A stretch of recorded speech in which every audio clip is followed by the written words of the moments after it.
This YouTube channel does not promote any violent, harmful, or illegal activities. All content provided by this channel is meant for an educational purpose only.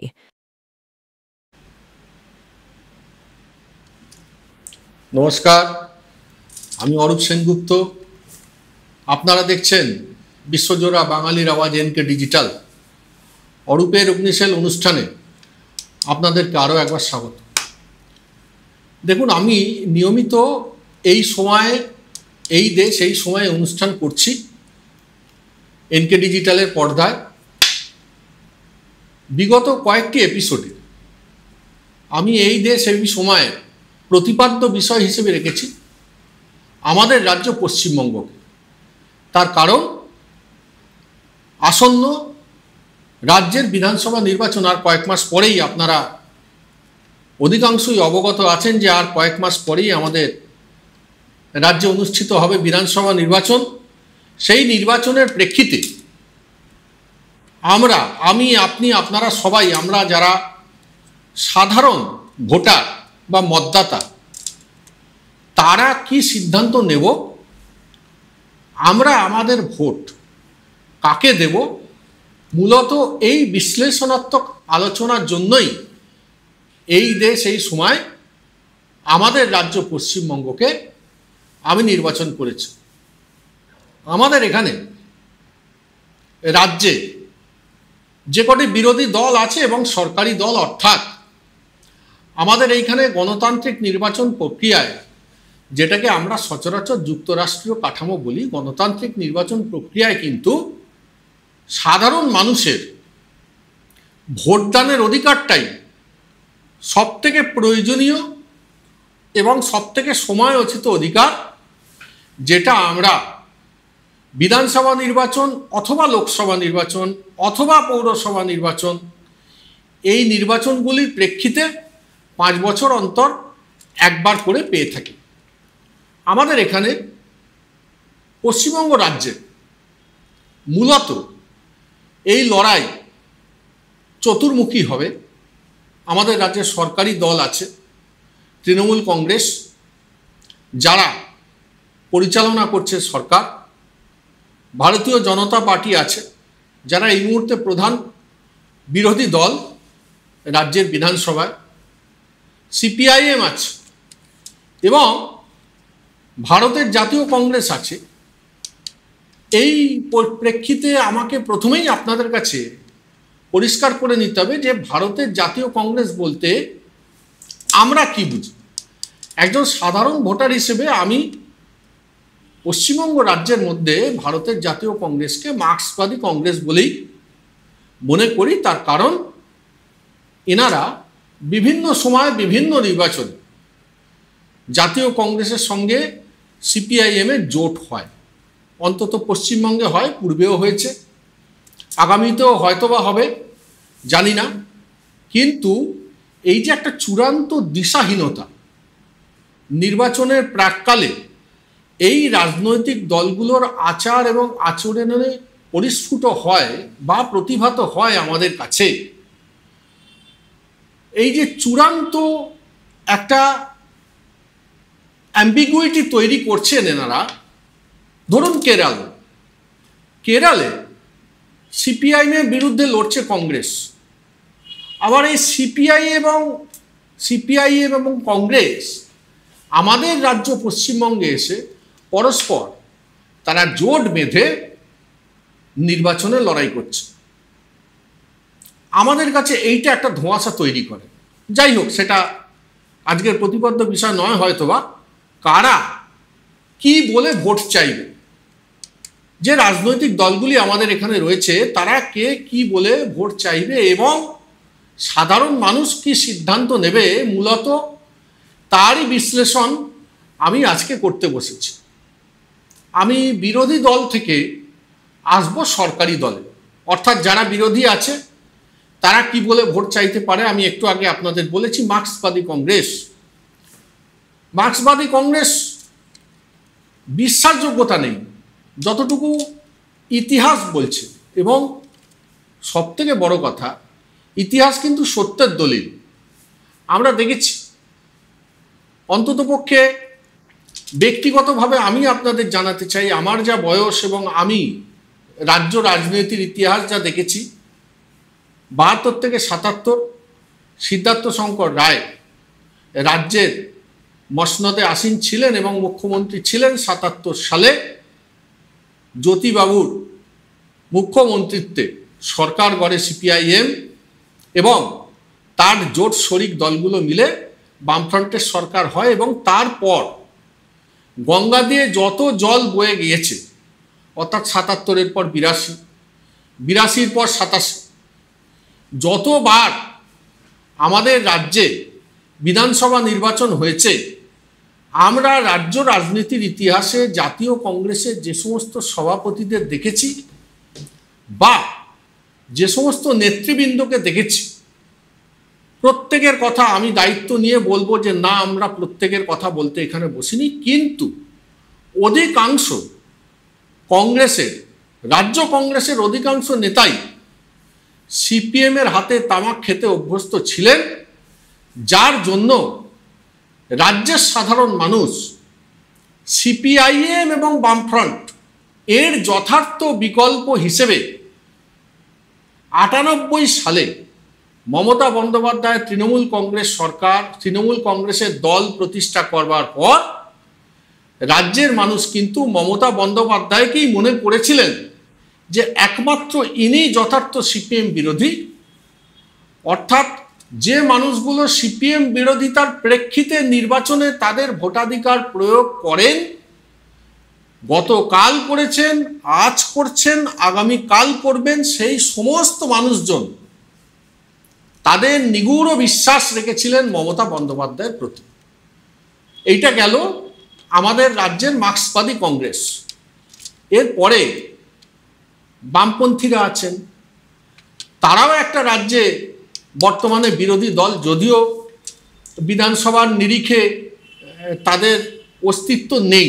তার কারণ বিধানসভাতে তারা দীর্ঘদিন ধরেই শূন্যের গেরো কাটাতে পারেননি। এটা কিছু কিছু রাজনৈতিক দলের এবং বিভিন্ন প্রেক্ষিতে সমাজের বিভিন্ন ক্ষেত্রে কিছু কিছু মানুষের হয়। আমি কিঞ্চিত রসিকতার মোড়কেই আপনাদেরকে একটা তথ্য দিই, সেটা হচ্ছে আমাদের ভারতবর্ষের একজন ওপেনিং ব্যাটসম্যান ছিলেন দীর্ঘদিন, সুনীল মনোহর গাভাস্কারের সঙ্গে তিনি অত্যন্ত সফলতার সঙ্গে ভারতবর্ষের ক্রিকেট দলের ওপেনিং জুরি ছিলেন সুনীল মনোহর গাভাস্কারের সঙ্গে চেতন Chauhan.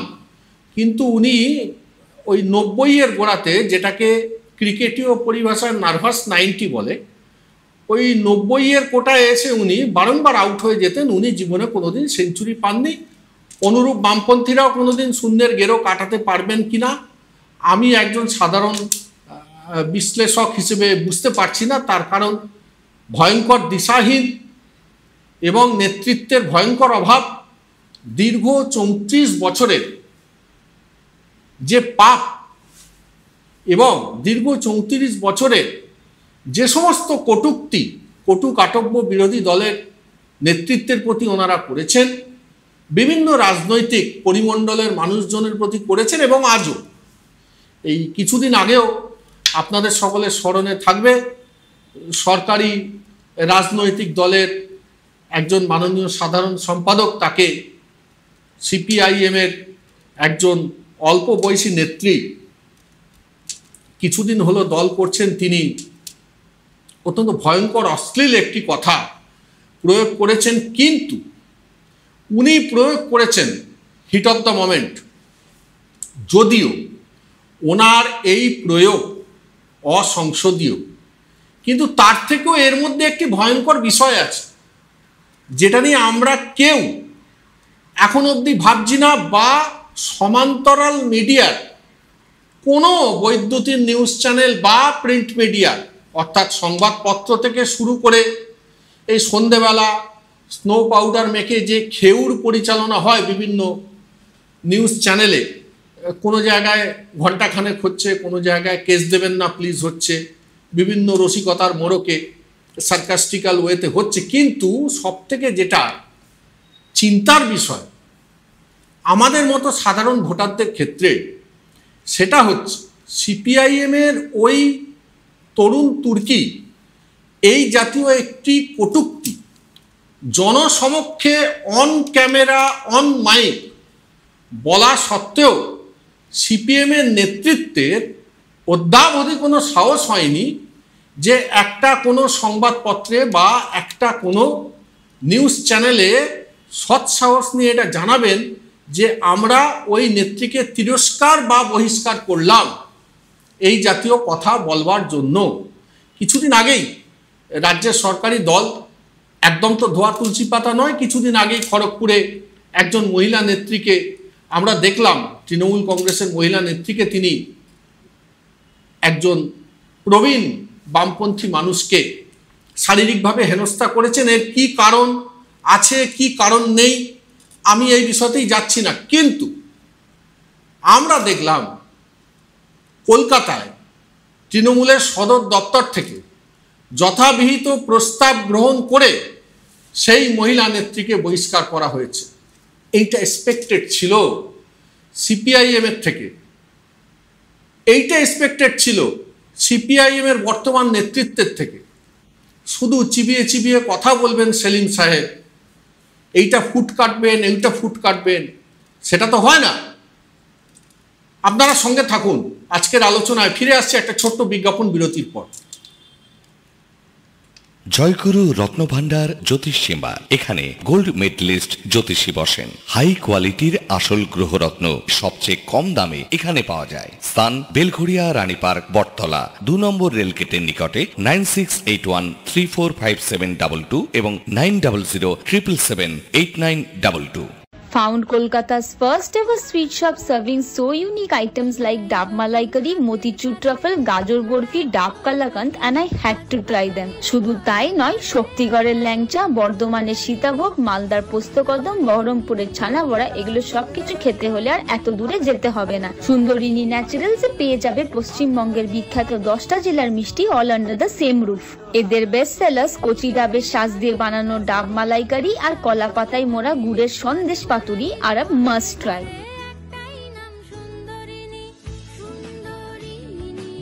Welcome to the world of civil business. A Bengali business personality and the most successful business group, Roy Construction Group of companies, now coming Sarib, West Bengal. Mr. Anup Roy, the managing director of the Roy Construction Group company, ready to serve his native land, the mother Bengal.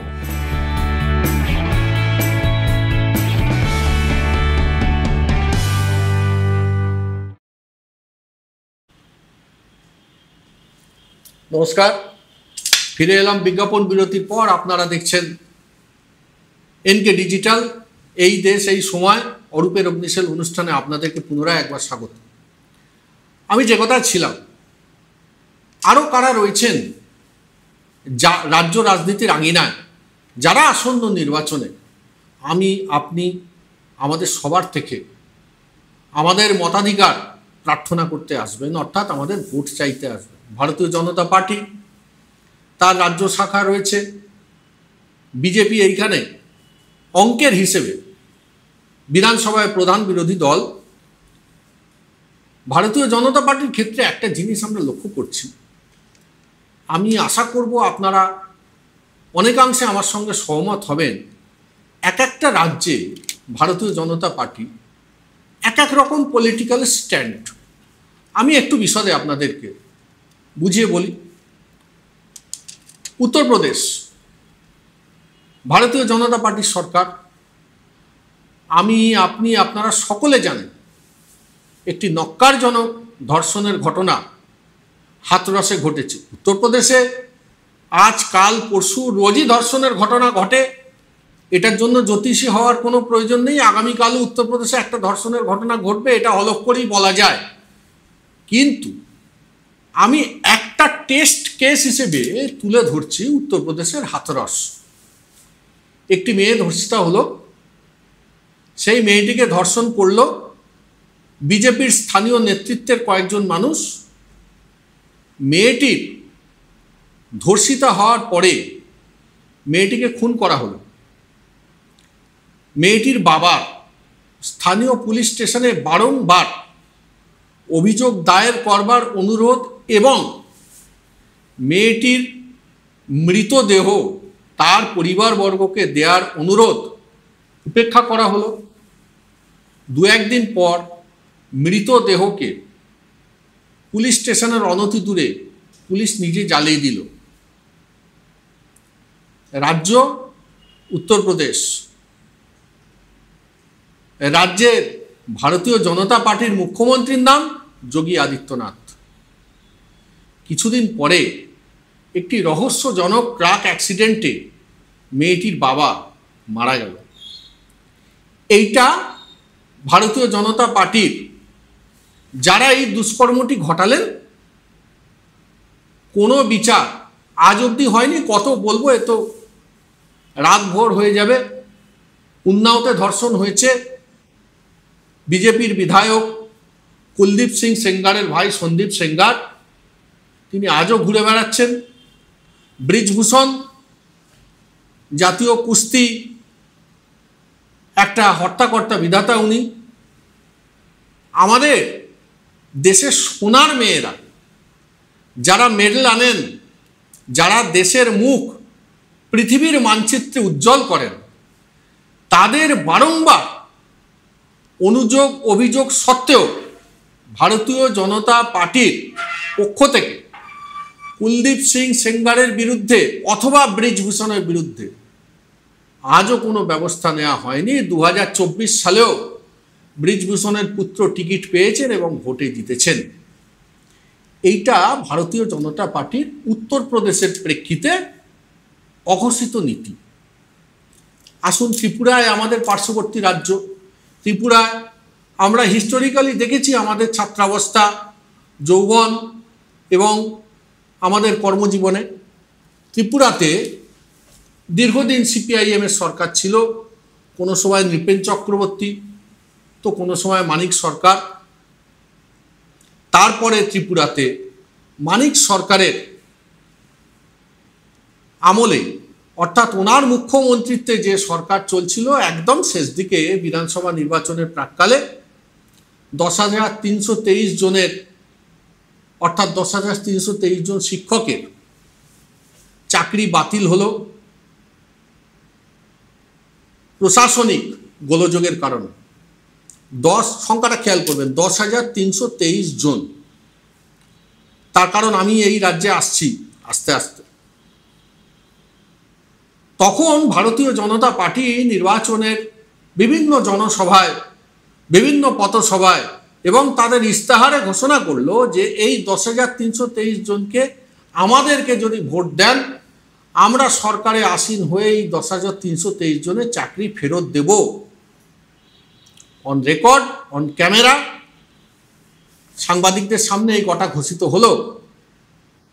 তারপরে রাজ্যে বিপ্লব দেবের সরকার হয়েছে, এখন অন্য একজন মুখ্যমন্ত্রী হয়েছেন, কিন্তু ভারতীয় জনতা পার্টির সরকার 10,323 জনের একজনও সেই চাকরি ফেরত পাননি। তাহলে উত্তরপ্রদেশে খুন, রাহাজানি, ধর্ষণ, ত্রিপুরাতে চাকরি চুরি, অথচ এই ভারতীয় জনতা পার্টি যখন পশ্চিমবঙ্গে তাদের বানর সেনাই বলবো, তার কারণ আমাদের রাজ্যে যিনি বিরোধী দলনেতা, তার আচার আচরণ দেখে তাকে কতটা মনুষ্য পদবাচ্য বলা যায়, অন্তত আমি একজন সাধারণ ভোটার হিসেবে ঠিক বুঝে উঠতে পারছি না। আপনারা প্রাজ্ঞ মানুষ, আপনারা বলবেন যে ওনাকে আর মানুষ বলে ঠিক মনে হচ্ছে কিনা। যে ধরনের কথাবার্তা বলছেন একজন মহিলা মুখ্যমন্ত্রী সম্বন্ধে, যে ধরনের কথাবার্তা বলছেন রাজ্যের বিরোধী দলের বিভিন্ন নেতা নেত্রীদের সম্বন্ধে, উনি আর সঠিক মানুষ আছেন কিনা, নাকি ওনার মস্তিষ্ক বিকৃতি ঘটেছে, সেইটা একটু ভালো করে জানতে হবে। কিছুদিন আগে ওনার গাড়ি, যদিও আমরা এরকমও লোক দেখেছি বা এরকমও মহিলা দেখেছি ভারতীয় জনতা পার্টির, যে নিজেই গাড়ির কাঁচ ভাঙছে ভেতর থেকে, অন ক্যামেরা ধরা পড়েছে, তবুও উত্তরবঙ্গে কিছুদিন আগে শুনলাম, কয়েকদিন আগে, যে শুভেন্দু অধিকারীর গাড়ি ভাঙচুর হয়েছে, নিন্দনীয়। এই জাতীয় ঘটনা ডিফেন্ড করবার কোনো জায়গা নেই। কিন্তু আমি 8ই আগস্ট 2021, আগামীকালই 8ই আগস্ট, আজকে 7 তারিখে আমি অনুষ্ঠান করতে বসেছি। 8ই আগস্ট 2021 ত্রিপুরাতে সুদীপ রাহা থেকে জয়া দত্ত, দেবাংশু ভট্টাচার্য, তারা সকলে একটি শান্তিপূর্ণ আন্দোলন করতে গিয়েছিলেন। সেই শান্তিপূর্ণ আন্দোলনের সময় সেই রাজ্যে আমরা দেখতে পেলাম ভয়ঙ্কর তাদের ওপর পুলিশি অত্যাচার, এবং পুলিশি অত্যাচারের পরে যখন দেবাংশু ভট্টাচার্যের নেতৃত্বে এই সুদীপ রাহা এবং জয়া দত্ত এরা সকলে রক্তাক্ত অবস্থায় গেছেন থানায়, পুলিশ তাদের অভিযোগ পর্যন্ত নেয়নি খোয়াই থানায়। যাই হোক, তাহলে এইটা হলো ত্রিপুরা স্ট্যান্ড, উত্তরপ্রদেশের স্ট্যান্ড বলেছি। এইবার আসুন আমাদের রাজ্যে, এখানে শ্রমিক ভট্টাচার্য বর্তমানে প্রেসিডেন্ট হয়েছেন, তিনি হাঁটছেন একদিকে, শুভেন্দু অধিকারী বিরোধী দলনেতা তিনি হাঁটছেন ওদিকে, আর একজন প্রাক্তন সভাপতি দিলীপ ঘোষ তিনি হাঁটছেন আর একদিকে। এই তিনজনের হাঁটাহাঁটি শেষ হয়ে গেলে আরএসএস হাঁটছে আর একদিকে।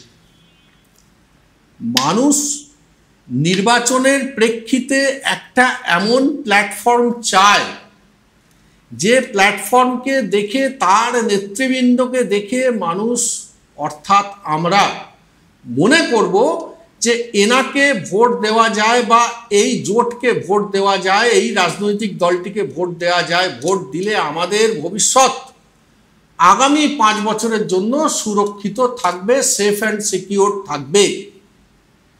ভারতীয় জনতা পার্টির নেতা নেত্রীদের দেখে আমার ব্যক্তিগতভাবে অন্তত একদমই সেটা মনে হচ্ছে না যে এদের উপর নির্ভর করে একটা রাজ্যের সরকার চালানো যাবে। শ্রমিক ভট্টাচার্য দেখুন কি বলছেন, উনি সভাপতি হলেন, হয়ে বলছেন হিন্দু মুসলিম কিন্তু ভাই ভাই, আমাদের কারুর সঙ্গে বিরোধ নাই। আর একবার বলে বসলেন সুভাষ বোস, নেতাজি সুভাষ বোস তো সাভারকারের বিরোধী। আরে একবার বলছেন আমি বাঙালির পক্ষে, একবার বলছেন সুভাষ বোস সাভারকারের বিরোধী। Who is Savarkar? কি কন্ট্রিবিউশন আছে ওনার ভারতীয় স্বাধীনতাতে? আগামীকাল প্রেস কনফারেন্স করে একটু বলুন, রাজ্যের মানুষ শুনুক। আমাদের রাজ্যের মানুষ থেকে শুরু করে সারা পৃথিবীর মানুষ নেতাজি সুভাষচন্দ্র বোসকে একজন দেশপ্রেমিক, একজন প্যাট্রিয়ট, একজন ফ্রিডম ফাইটার হিসেবে মান্যতা দেয়। শ্রমিকবাবু, এটা আপনাকে বলতে হবে, এটা আপনাকে মানতে হবে। আমাদের রাজ্যে বাঙালি বিরোধী আন্দোলন, এই নিয়ে বহু আলোচনা, এই নিয়ে বহু অনুষ্ঠান আমার অগ্রজ সাংবাদিক প্রবীরবাবু করেছেন, সুমন ভট্টাচার্য করেছেন, বোধহয় প্রসূনবাবুও করেছেন। আমি এই বাংলা এবং বাঙালির বিদ্বেষ নিয়ে একটা অনুষ্ঠান করেছি, কিন্তু আজকে সেটা আমার বক্তব্যের উপজীব্য নয়। কিন্তু আমি একটা জিনিস খুব দায়িত্ব নিয়ে বলছি, যে বাঙালির বিরোধিতা করে আমাদের রাজ্যে আপনারা যে হীনমন্যতায় ভুগছেন, সেই হীনমন্যতা আপনাদের আরো বাড়বে, বাড়বে বই, কমবে না। আপনি তো বলছেন শ্রমিকবাবু যে সবাইকে নিয়েই চলতে হবে, তাহলে দিলীপবাবু ভিন্ন রাস্তায় হাঁটছেন, আপনি রাজ্যের সভাপতি, আপনাকে দায় নিতে হবে। মানুষ দেখছে তো আপনাদের, আপনারা ভোট চাইবেন তো। শুধু হিন্দু মুসলিম ভাই ভাই বলছেন, এদিকে শুভেন্দু অধিকারী বলছেন মুসলিমদের ছুঁড়ে ফেলে দিতে হবে, বিধানসভার ওয়েলে দাঁড়িয়ে বলেছেন, অন ক্যামেরা রেকর্ড আছে, ফেসবুক টুইটারের জামানা সবাই দেখছে। শ্রমিকবাবু আপনি ঐক্য বলছেন, শুভেন্দুবাবু বিভেদ বলছেন। একটা সিদ্ধান্তে আসুন না, আপনারা বসুন সবাই মিলে। আপনারা যদি আমাদেরকে এই প্রমাণ দিতে পারে যে আপনারা রাজ্যে একটা সুন্দর সরকার দেবেন, তাহলে আমরা আপনাকে ভোট দেব, অসুবিধা কি আছে?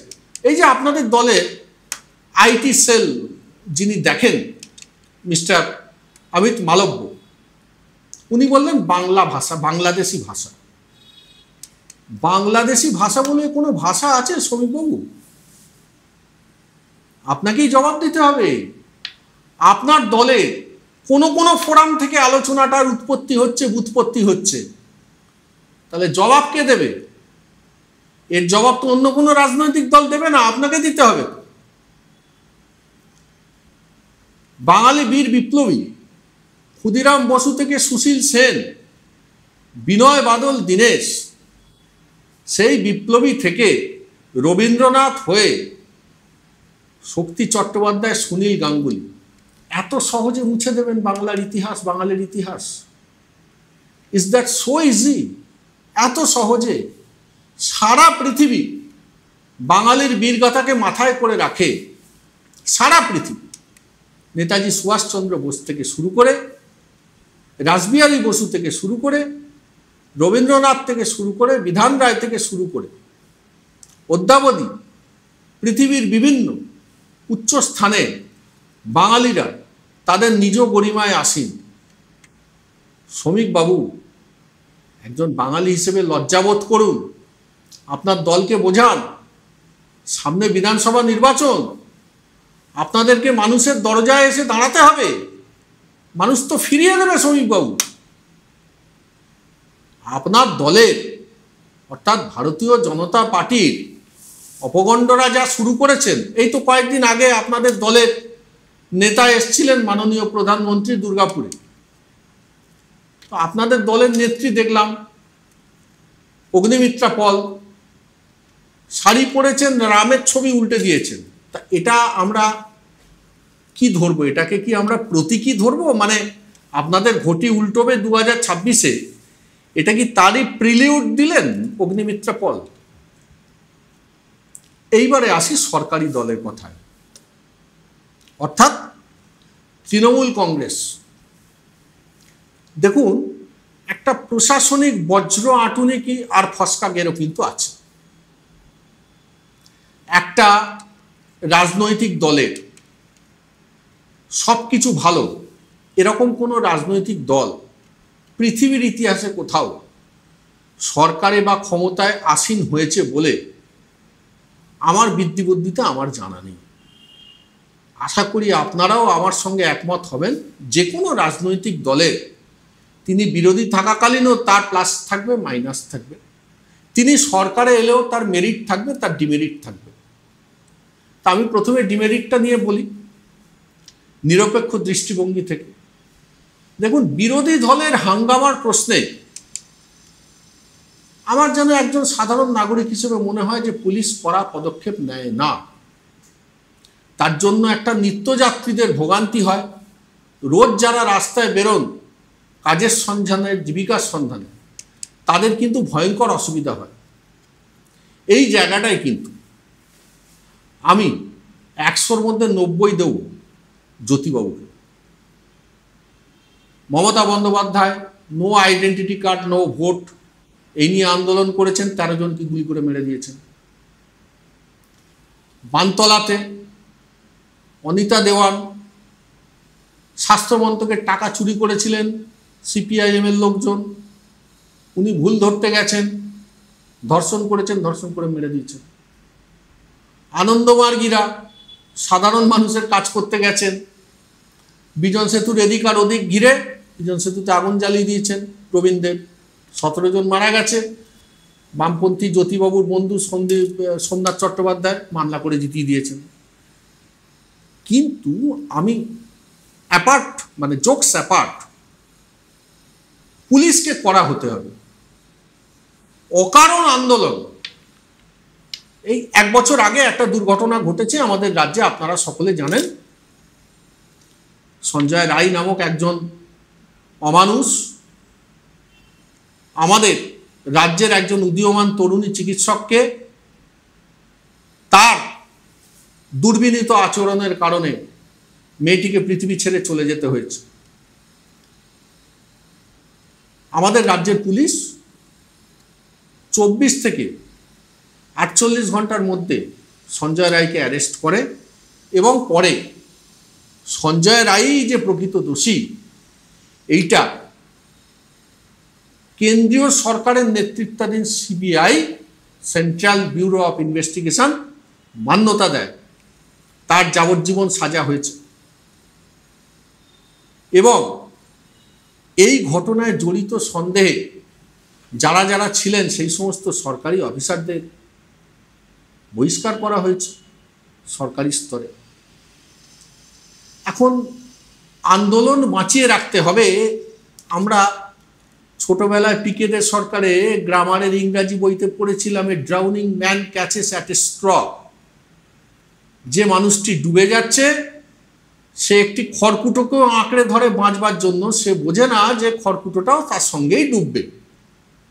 বামপন্থীদের এখন সেই রকম অবস্থা, ওই জন্য তারা আবার মোমবাতি হাতে রাতে বেরোবে। এরা দিনে বেরোয় না, দেখবেন দিনের বেলা কোনো আন্দোলন করে না, যা করে রাতে। অন্ধকারে হয়তো বিভিন্ন রূপ শারীরবৃত্তীয় সুযোগ সুবিধাগুলো উপলব্ধ থাকে ভ্যালু অ্যাডেড সার্ভিসের মতো, সেই কারণে হয়তো রাত্রের দিকে আন্দোলনে বেরোয়। তো এই 9 তারিখেও আবার নামবেন আন্দোলনে মোমবাতি টোমবাতি নিয়ে, কিন্তু সাজা হয়ে গিয়েছে, কিন্তু ওনারা আন্দোলনে নামবেন।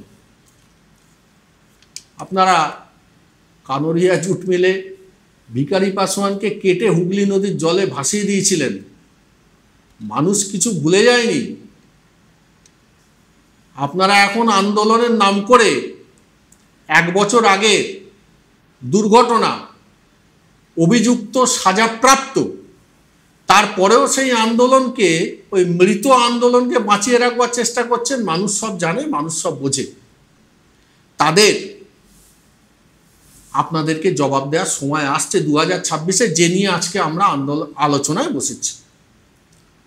তৃণমূল কংগ্রেসের অর্থাৎ সরকারি দলের বা মমতা ব্যানার্জির নেতৃত্বাধীন সরকারের বিভিন্ন জনমুখী প্রকল্প রয়েছে।